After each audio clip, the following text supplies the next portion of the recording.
Good morning. Welcome to the NPTEL video lecture on nanostructures and nanomaterials, in which we will consider characterization and properties of nanostructures and nanomaterials. My name is Anand Subramaniam and my co-instructor in the course is Professor Kantesh Balani. Both of us belong to the Department of Materials Science and Engineering at IIT Kanpur. Our email addresses are anand@iitk.ac.in and kbalani@iitk.ac.in.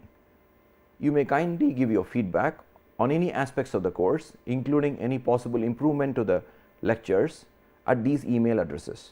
This will help us plan better for the future and also improve upon the content which is currently being recorded. As you are aware that nanostructures and nanomaterials are age of the future. There are a lot of interesting research going on currently, and therefore the literature has been growing very fast in these areas. Certain beautiful references and texts are currently available. For example, the Encyclopedia of Nanostructure, Nanoscience and Nanotechnology, which is edited by Dr. Hari Singh Nalwa, which runs into about 10 volumes. There is also the Handbook of Nanophase and Nanostructured Materials, which is edited by Wang, Liu and Zhang. There are other equally interesting and nice accessible texts like the Nanomaterials, Nanotechnologies and Design, which is an introduction to engineers and architects, the book by Ashby, Ferreira and Shodek. Some of these books, as you can see, are handbooks, and therefore they are better for consultation purposes, while others are in the textbook format, like the first one by Professor Ashby. Nevertheless, the literature in the area of nanostructures, nanomaterials and nanotechnology has been growing so fast that often a textbook or a handbook written about 5 to 10 years back gets soon outdated and newer concepts emerge. Therefore, it is very important that students also consult various journals and periodical publications in the area, which include a lot of new journals which have come up in the last 10 years. So, it is important from a student's perspective not only to consult textbooks and handbooks, but also to consult journals, because the area of nanostructures, nanomaterials, nanoscience and nanotechnology is growing at an extremely tremendously fast rate. So, for a simple, easy, accessible point of view, students may consult the first textbook, while in no sense this book can be considered a comprehensive text on all aspects of the subject. Let us first start with some basics. In other words, let us introduce ourselves to nanoscience, nanomaterials and nanotechnology in the broadest possible way, and this will involve an understanding of the fundamental concepts. Right from the outset, it needs to be understood that nanomaterials or nanoscience or nanotechnology is built on a foundation which is the usual science or the physics or the chemistry or the material science which we normally study. So, it is a layer up and above that which we normally study, and therefore, the fundamentals in these areas need to be strong. Therefore, if I were to draw a sort of schematic, so this will be a foundation of basic science,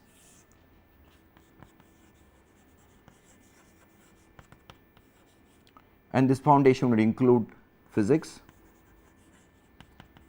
chemistry, material science, etc.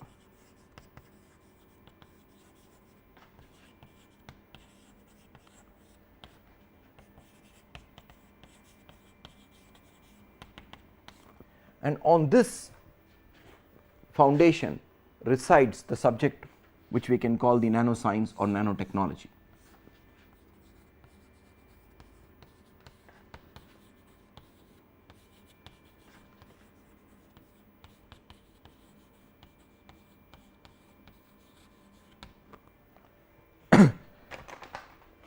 Therefore, a student should be aware that whatever the fundamental subject he is devoting his career towards, nanoscience is built on that subject. For example, suppose somebody is interested in magnetism, he needs to have his fundamentals in magnetism strong, then on that fundamentals he can build up nanomagnetism. Suppose a person is interested in plastic deformation, then a student can learn severe plastic deformation techniques which can give rise to nanomaterials. Suppose a person is interested in chemistry, then he can go ahead and devise those specific chemical synthesis techniques which can produce various kinds of nanomaterials and nanostructures.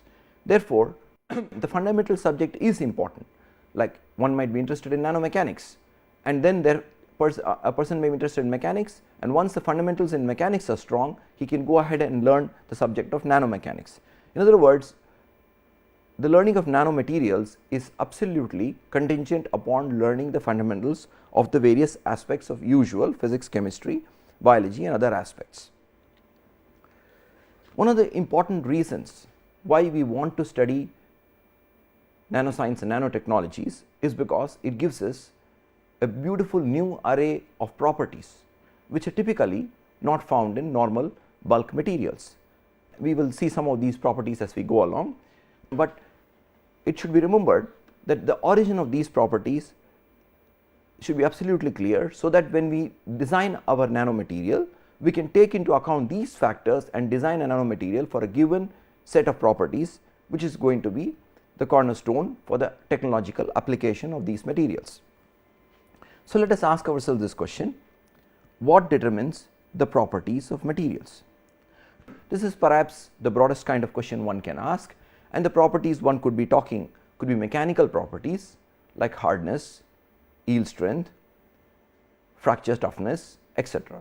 He could also be talking about optical properties, could be talking about magnetic properties, electrical properties and many other possible properties, including biological properties like biocompatibility, toxicity, etc. But we will start with a small set here and try to understand what are the factors which determine that how these properties come about. Okay. The first thing we see that, suppose I put in about a few tens of ppm of oxygen in copper, this would degrade its conductivity drastically. Therefore, I need to go in for what is called oxygen free high conductivity copper to make my copper wires, which is used for electrical conduction. Therefore, just knowing the composition cannot give me my properties. I need to consider further factors.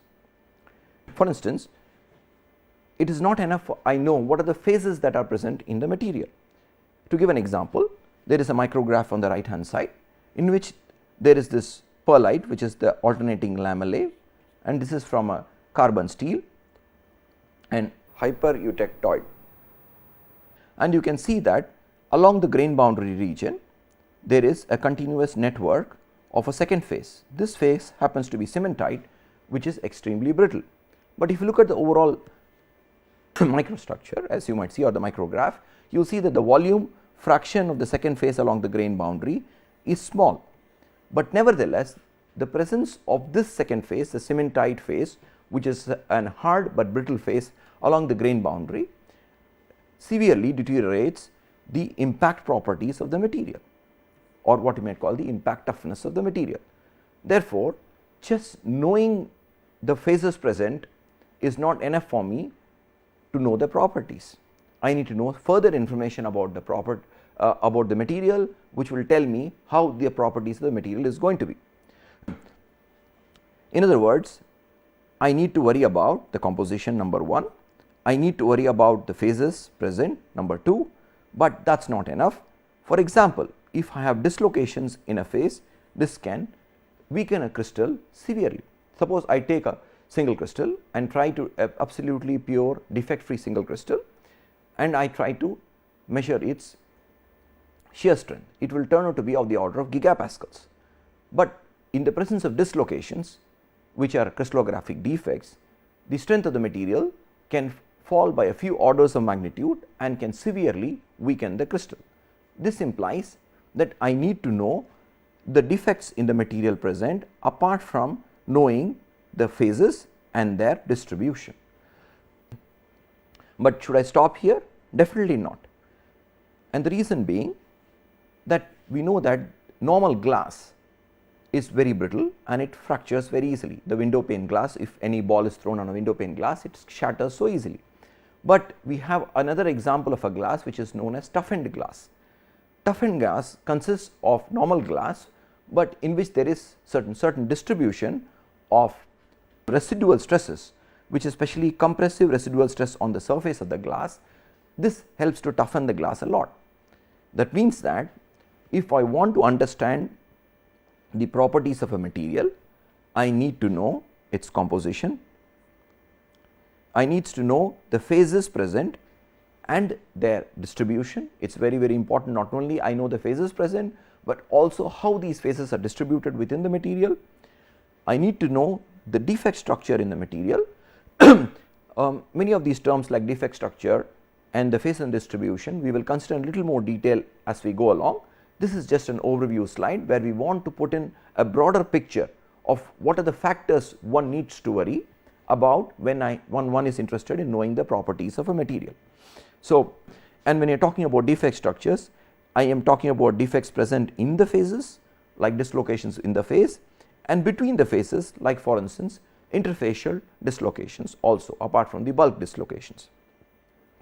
Last but not the least, I need to know the residual stress, and as we shall see later that residual stress can have multiple origins, and to understand all these aspects I not only need to know for instance the phases present and the distribution, I need to know the defect structure and the distribution, I also need to know my residual stress and its distribution. And in doing so I would realize that these factors are not independent of one another. They often talk to each other, they talk to each other across length scales. To give an example, for instance, suppose you had a coherent precipitate. A coherent precipitate is not only a defect in the perfect single crystal in some sense, but also is associated with residual stresses. Therefore, the precipitate and the residual stress are intricately intermixed in the case of a coherent precipitate. Therefore, there is a lot of interdependency among these factors, and this interdependency often gives rise to the properties which one observes in a material. So, let us summarize this slide because this happens to be an important overview slide, and this will tell us, set the tone that when I have a bulk material vis-a-vis a nanomaterial or a nanostructure, how the properties are going to arise and how the bulk material is going to be different from the nanostructure or the nanomaterial, and how I can use the very same concepts which are present in this slide to engineer the nanostructure or nanomaterial to obtain a specific set of properties which are often very unique, and this is what is giving the beauty to nanomaterials and nanostructures. So, I need to understand the composition of the material, and of course, the composition could be spatially varying in the material, and therefore, the property could be region specific given the composition. I need to understand the phases present in the material and their distribution. We will also ask a question very soon that what do we mean by these phases, what kind of phases exist, and what kind of distributions can these phases be present, and how this distribution of phases is going to determine the properties. One example, of course, we have already considered, that if you have a second phase along a grain boundary which happens to be a brittle phase, then cracks under impact loading can propagate all along the grain boundary, and therefore, the overall fracture toughness of the material happens to be very low in spite of the fact that the second phase, as in the example considered above, was just present in a very small volume fraction. It is the connectivity there along the grain boundary which gave it a poor impact toughness. Additionally, we also have to consider the defect structure of the material, which includes defects within the phases, defects at the interfaces, and of course, the unavoidable defect of the free surface, along with how the defects are distributed spatially in the material, and if you are talking about a processing technique or a long hold at high temperatures, how this defect structure evolves in service. That means you had initial defect structure in the material at the start of the components in service, but as the time progressed, it could so happen that the defect structure could evolve with time, so could the phases and the distribution evolve with time, and therefore, I need to also worry about the temporal evolution of these, what you might call the spatially distributed phases and defects. We said last but not least that residual stresses play a very important role in the properties of a material. This is often underestimated. In fact, residual stresses can play a very positive role, like we saw in the case of toughened glass, wherein we introduced compressive residual stresses on the surface, which give rise to quite a bit of toughening of the glass. But on the other hand, residual stresses can also lead to warpage of the component, and therefore can be deleterious, and we may want to avoid residual stresses in many cases. Nevertheless, the presence of this residual stresses, which again has to be understood spatially and temporally. That means how it is present, how the residual stress is distributed within the material and how its evolving time is very, very important for the properties of the material. Suppose we were talking about the glass and the compressive residual stress. Suppose we put tensile residual stress on the surface, then the properties would in fact be worse than that in a material which had compressive residual stress on the surface. But we will have some more look at these concepts as we go along. Therefore, if one wants to understand properties of a material, then he or she needs to consider various factors: the composition, the phases and the distribution, the defect structure, the residual stress, and in doing so has to traverse across length scales. He needs to go from, as we shall see soon, from the atomic length scale to the length scale of the entire component, and this journey across length scales has to be integrated into a form which we normally in a more common usage call the property of the material, which could, as we considered, could be the ductility, it could be the fracture toughness, it could be the optical transmittance, it could be the magnetic electric polarization, it could, or polarizability, or it could be the magnetic susceptibility. So, there are very many properties which come about, and many of these can be understood by traveling across length scale and considering these factors. In the previous slide, when we talked about properties and especially properties which are dependent upon microstructure, we were making an implicit assumption regarding the type of properties.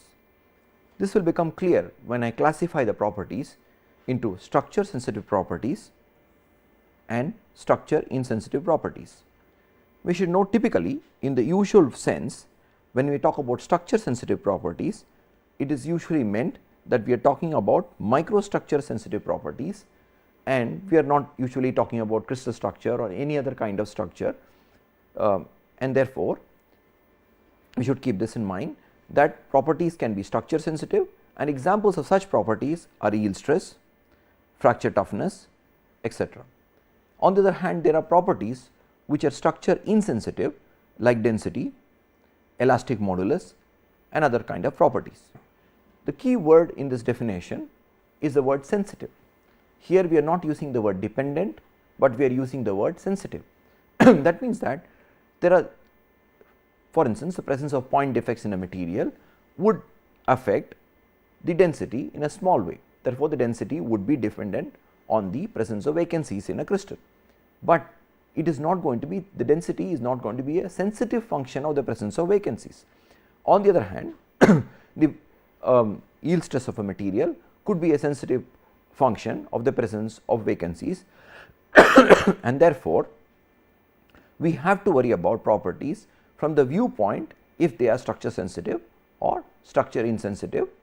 And to once again reiterate, when we use the word structure sensitive, it is usually meant that we are talking about microstructure sensitive properties. Now, this classification is very, very important, because in the previous slide we had seen that the impact toughness of a material having cementite along the grain boundaries is very poor. Now, typically this is because impact toughness is a microstructure sensitive property. Now, suppose I was talking about density, then if this phase is present along the grain boundary or as globules within the material, which I can draw schematically on the board now. So, the case 1 is the presence of cementite as a continuous network along the grain boundaries. In the second case, I can think of the same cementite in the same volume fraction present as small globules in the material.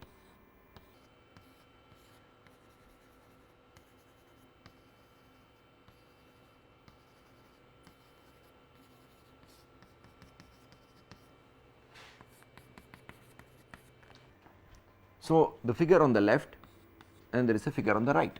The volume fraction of cementite, it is considered to be equal in both the cases. But suppose I am talking about a structure insensitive property like density, then I would notice that the density of these two phases would be equal. Suppose I am talking about a structure sensitive property, a microstructure sensitive property like fracture toughness, then they would be different for these two phases.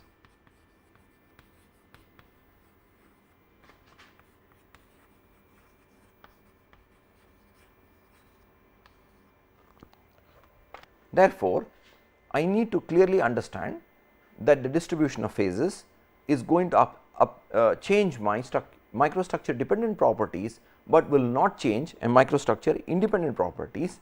And we shall see there are quite a few properties which are microstructure dependent, and therefore, I need to worry about my phases in the distribution and also my defect structure and also about the residual stress. Again, if the residual stress state is changed between two kinds of what you might call distributions, the change in density would be negligible, but the property like we saw impact toughness would change drastically. Therefore, it is very important that whenever I am talking about a structure sensitive property, I worry about all the details which goes on to form what we may call a microstructure. During the course of these lectures, we will also evolve a more functional definition of microstructure, which can be used to directly correlate the term with properties.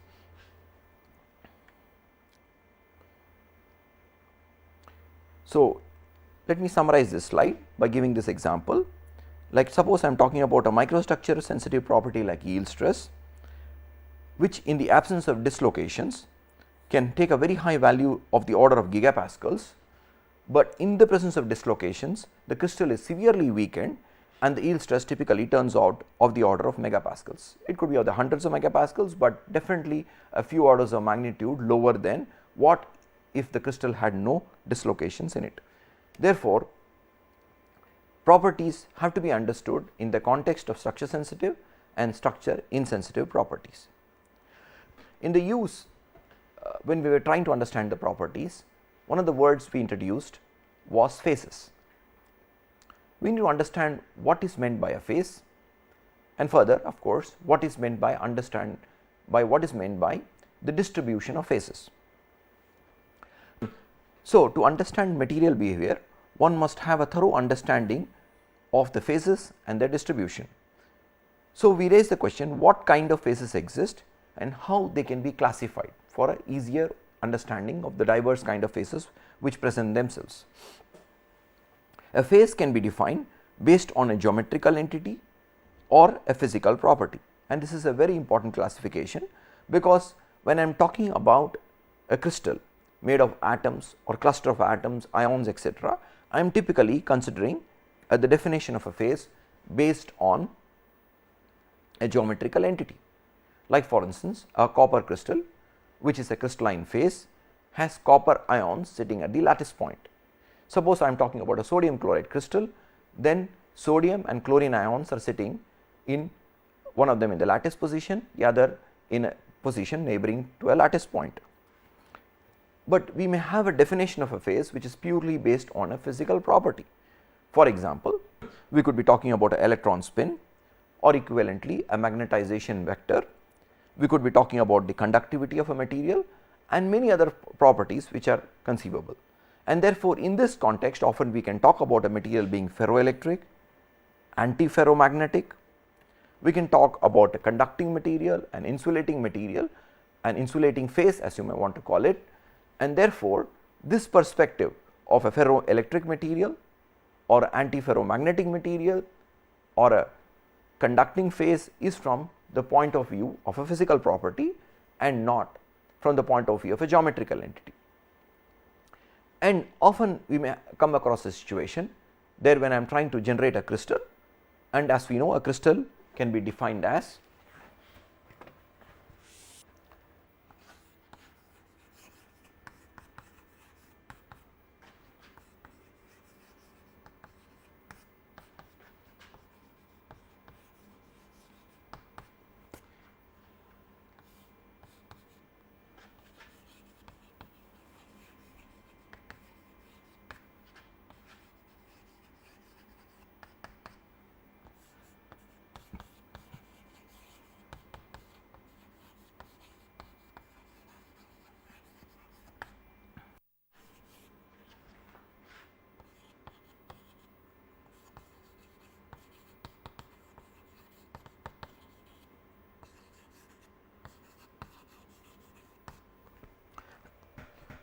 in other words, suppose I am trying to generate a crystalline phase in which I have a lattice and I decorate this lattice with a motif. This motif can be a geometrical entity like we considered atoms, cluster of atoms, ions, etc., or it can be a physical property. And in the case of a physical property, like we saw, we could have a magnetization vector as a physical property. But there are cases wherein I need to consider both of them, and the combined geometrical entity along with the physical property goes on to decorate a lattice point in the formation of a crystal. So, let us take an example of this. Suppose I am talking about